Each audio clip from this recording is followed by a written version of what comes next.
दोस्तों आज के इस वीडियो में हम बात करेंगे पोस्ट ऑफिस की मंथली इनकम स्कीम के बारे में, जिसको कि शॉर्ट में पोस्ट ऑफिस MIS स्कीम भी बोलते हैं। इसके बारे में कंप्लीट इन्फॉर्मेशन जानेंगे। साथ ही साथ अपन बात करेंगे कैलकुलेशन की, यानी कि कितने रुपए आप जमा करते हैं तो आपको कितना रिटर्न मिलता है। पूरा कैलकुलेशन एकदम डिटेल में देखेंगे। वीडियो लंबा हो सकता है, आपसे केवल एक ही रिक्वेस्ट है, इस वीडियो को पूरा देखिएगा। हम बात करेंगे कौन कौन इसमें अपना अकाउंट खुलवा सकता है, कितना पैसा आप इसमें जमा करवा सकते हैं, इंटरेस्ट रेट कितना मिलेगा, यानी कि कितने पैसे जमा करने पे कितना रुपए आपको वापस मिलेगा। और साथ ही साथ अगर आपको बीच में पैसे की जरूरत पड़ जाती है, आपने स्कीम ओपन करवाई, इसका एक फिक्स ड्यूरेशन होता है, लेकिन उसमें आपको बीच में पैसे की रिक्वायरमेंट है तो बीच में आप बंद करवाते हैं तो आपको क्या नुकसान देखने को मिल जाता है, या फिर बीच में बंद करवाने की फैसिलिटी मिलती भी है या फिर नहीं, और मैच्योरिटी पीरियड कितना होता है, तो कंप्लीट इन्फॉर्मेशन आपको देखने को मिल जाएगी। Welcome to post office pro where finance meets opportunity. तो चलिए आज के इस वीडियो को शुरू करते हैं। देखिए सबसे पहले बात कर लेते हैं ये पोस्ट ऑफिस MIS स्कीम क्या है। तो देखिए जैसा कि नाम से ही क्लियर हो रहा है, post office monthly income scheme. यहाँ पर क्या है, आपको एक साथ पैसा जमा करवाना होता है। वो पैसा आप जमा करवा देते हैं, उसके ऊपर जितना भी इंटरेस्ट बनता है वो हर महीने का इंटरेस्ट यानी कि आपको पे कर दिया जाता है। जितना भी इंटरेस्ट होगा उसको ही आपको मंथली इनकम के नाम पे दे दिया जाता है। जितनी भी ड्यूरेशन होती है उतने समय तक आपको हर महीने यहाँ से आपको इंटरेस्ट मिलता रहेगा।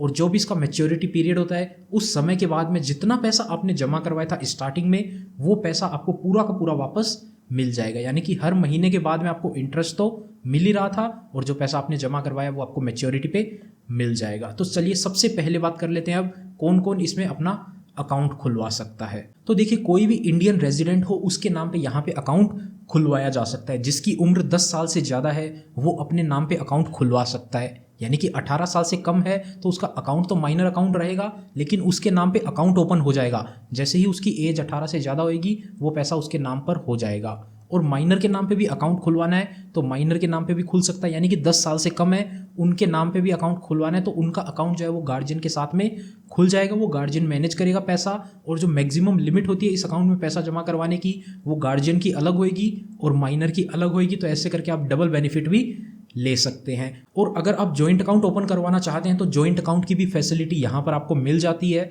2 लोग मिलकर या फिर 3 लोग मिलकर जॉइंट अकाउंट भी ओपन करवा सकते हैं। तो ये तो बात हो गई कौन कौन अकाउंट ओपन करवा सकता है। अब बात करते हैं डिपॉजिट लिमिट की, यानी कि कम से कम और ज़्यादा से ज़्यादा आप कितना पैसा इस अकाउंट में जमा करवा सकते हैं। तो देखिए अगर आप इसमें अकाउंट ओपन करवाना चाहते हैं पोस्ट ऑफिस MIS के अंदर, तो आपको पोस्ट ऑफिस में जाके अकाउंट ओपन करवाना पड़ेगा।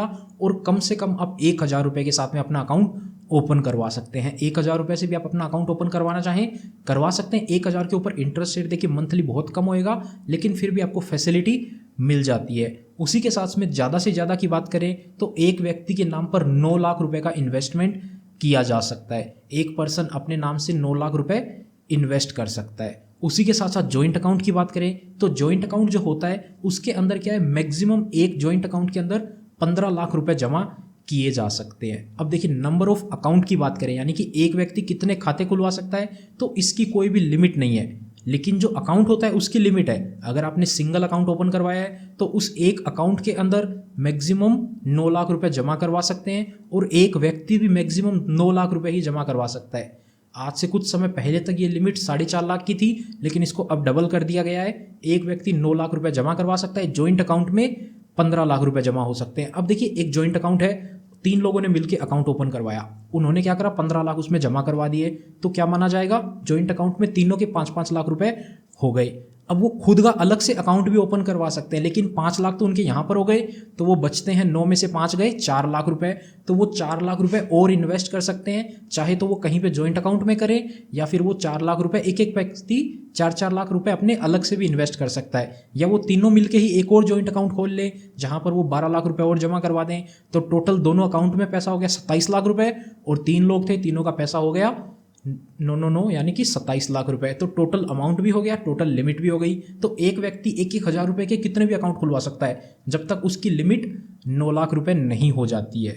और माइनर और गार्जियन की लिमिट अलग अलग होती है, यानी कि आपने किसी माइनर के नाम पे अकाउंट खुलवा रखा है तो उसकी 9 लाख रुपए की लिमिट अलग होगी, और आप अपनी 9 लाख रुपए की लिमिट अलग कंसिडर कर सकते हैं। तो ऐसे करके आप अपने परिवार में जितने भी सदस्य हैं उन सभी के नाम पे अकाउंट ओपन करवा सकते हैं। चाहे तो आप जॉइंट अकाउंट करवाएं तो जॉइंट अकाउंट भी ओपन करवा सकते हैं। अब बात करते हैं इंटरेस्ट रेट की। तो देखिए पोस्ट ऑफिस की मंथली इनकम स्कीम के अंदर अभी का जो लेटेस्ट इंटरेस्ट रेट है वो है 7.4%, 7.4% का। यानी कि आप जो भी इसमें पैसा जमा करवाएंगे उसके ऊपर आपको 7.4% का रिटर्न देखने को मिलेगा। लेट्स सपोज अगर आप इसमें 10,000 रुपये जमा करवाते हैं तो आपको 7.4% से यानी कि 740 रुपये का एक साल में ब्याज मिलेगा। अब वो पूरा एक साल में एक साथ तो मिलेगा नहीं, क्योंकि इसका नाम ही है मंथली इनकम स्कीम। तो हर महीने का जो इंटरेस्ट होएगा वो होगा 62 रुपीज़, यानी कि 62 रुपये।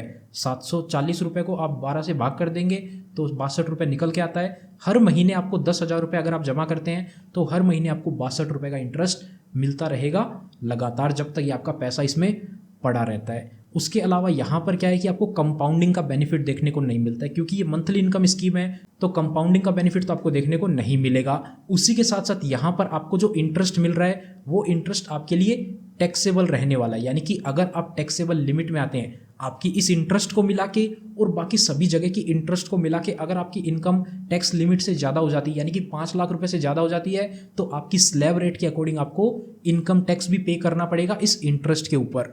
लेकिन अगर आपकी इनकम 5 लाख रुपए से कम ही रहती है टोटल मिलाकर, तो आपको इसके ऊपर भी टैक्स पे नहीं करना पड़ेगा। और पोस्ट ऑफिस की इस मंथली इनकम स्कीम की खास बात क्या है कि यहाँ पे आपका कोई भी टीडीएस नहीं काटा जाता है। यानी कि आप जितना भी इंटरेस्ट कमाओगे वो पूरा का पूरा इंटरेस्ट आपको मिल जाएगा, आपके इंटरेस्ट में से टीडीएस नहीं काटा जाएगा।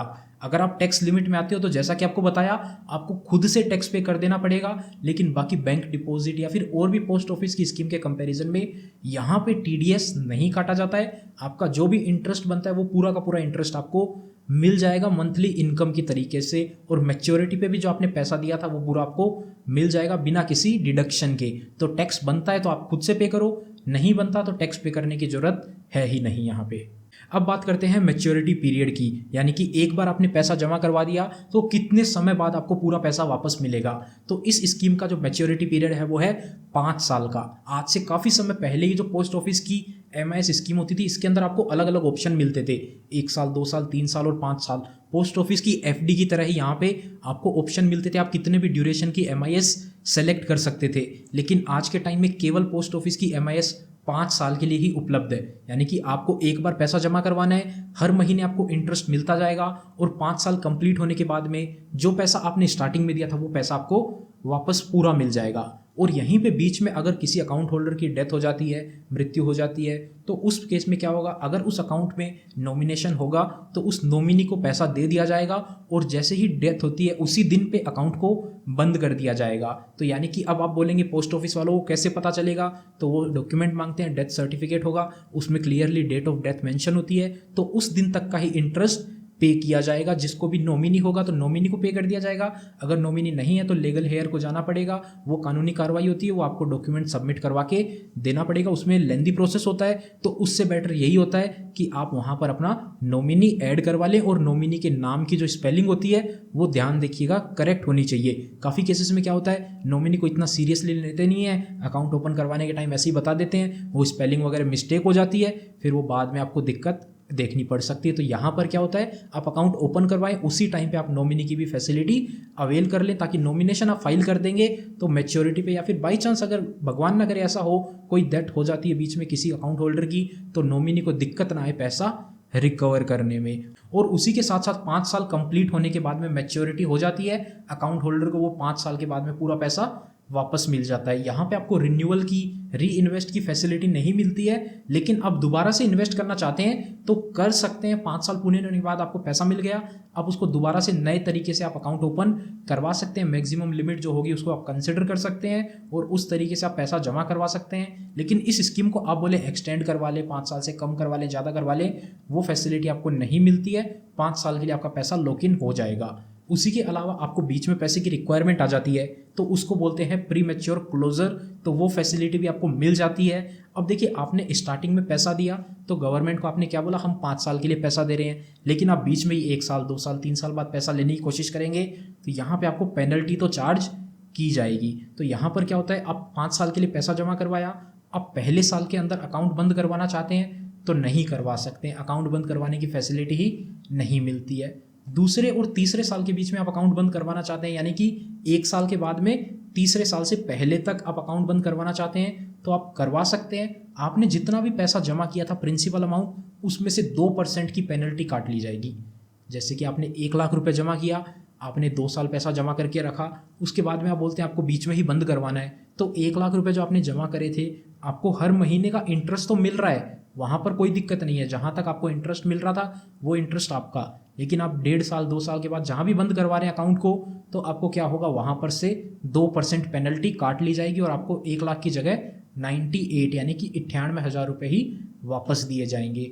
और आप अकाउंट को तीसरे साल के बाद में 5वें साल तक बंद करवाते हैं, यानी कि मैच्योरिटी से पहले पहले आप कभी भी बंद करवाते हैं, तो उस केस में 1% की पेनल्टी चार्ज की जाएगी, यानी कि 1 लाख रुपए के ऊपर 1,000 रुपये काट लिया जाएगा और जो इंटरेस्ट आपको मिल रहा था वो आपका रहेगा। अकाउंट जिस टाइम आपने बंद करवा दिया उसके बाद में तो आपका पैसा आपको मिल गया, तो उसके बाद का इंटरेस्ट तो आपको वैसे ही नहीं मिलना है। तो आप समझ गए होंगे, पहले साल के अंदर बंद करवा नहीं सकते, दूसरे और तीसरे साल के अंदर बंद करवाना है तो 2%, और चौथे और 5वें साल के अंदर बंद करवाना है तो 1% का चार्ज आपको लग जाएगा और पैसा आपको पूरा वापस मिल जाएगा।